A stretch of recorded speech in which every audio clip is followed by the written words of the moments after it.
Introduction of quantitative easing by the European Central Bank has raised doubts about the effectiveness of the move. To discuss the measure, I'm joined by the publisher of TrendsJournal, Gerald Celente.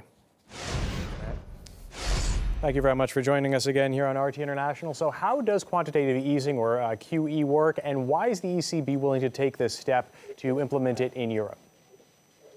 Let's look at the facts.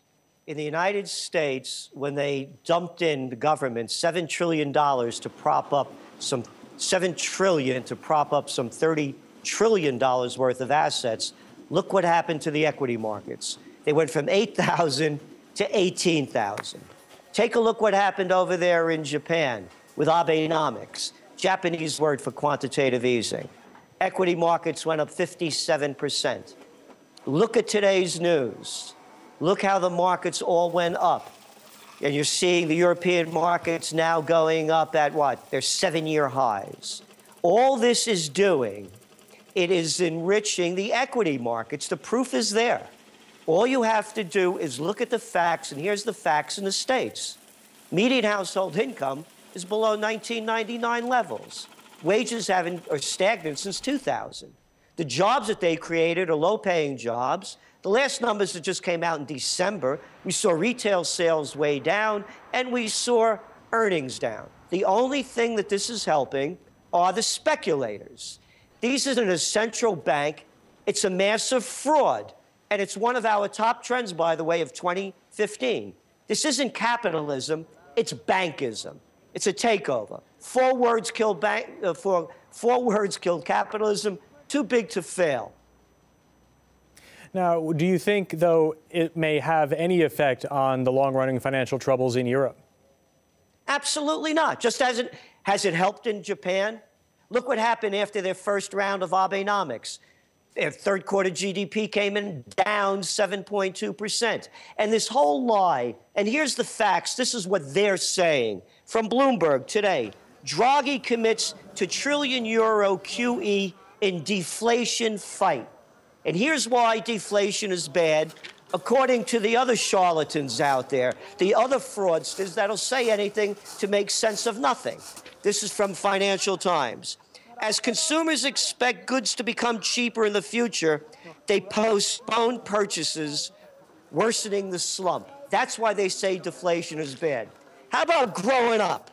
How about the depression in Spain? How about the one in Greece? How about record high unemployment in Italy? How about what's going on in France? How about Portugal and Ireland? How about people don't have money in their pocket and they can't buy anything? And this whole 2% peg rate of inflation, that's another phony lie. Because when the euro came online, that 2% number was not to increase inflation beyond that point. Had nothing to do with deflation, because there is absolutely no proof that more inflation brings growth. And this is not deflation. Could anybody say depression? There are several rounds of quantitative easing across the Atlantic in the U.S. You said it had some impact on the equity markets. Did it have any other positive effect, according to you? Again, look at the facts. The only thing that's pumping these markets up, and they're doing it now all over the world, all the banksters, they're lowering interest rates to record lows. And what they're doing by doing that is they're devaluing their currencies, and it's a tax on the people. Once upon a time, when I was a young man, they used to have a thing called savings accounts. You put your money in the bank, and you got more back for it than inflation. All these low interest rates are doing, and this quantitative easing, this is a fact. You look at what the stock markets are going up in the States, over half of it is from companies, big companies, borrowing cheaply, buying back their stock, and merger and acquisition activity because of the record low interest rates. Then you look at the facts. The jobs that have been created in the United States stink. If you want to be a waitress, bartender, or an aide making, taking home $62.50 a week, you got a job. And the other fact of this is it is not spreading, because the only thing that's propping up the markets, the housing markets, are the record low interest rates. They have not raised interest rates You ready? In the United States, since 2006, and now they're talking about 2016. The people in Davos love it. That 1% that owns 99%, according to Oxfam. Speaking of Davos, there's a lot of criticism over the fact that the richest 1% decide for everybody else. There's a lot of them in Switzerland right now. What do you think? Is it just kind of going to be status quo? Of course it is. You read the quotes coming out of Davos. Yeah. One could argue that this type of approach Draghi is using should have been applied much earlier, which would have gotten Europe on a similar platform as the U.S., said Stephen Schwarzman, chairman of the Blackstone Group.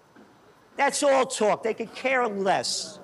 Again, look at the facts. The facts are the equity markets have gone up because of all of the cheap dough. Record low interest rates. Yeah, I got a deal for you. You're a big bank.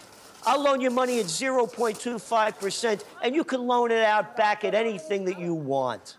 That's what's going on. It's bankism, not capitalism. All right. Thanks for your time. Good to talk to you, Gerald Celente. Thank you, Matt.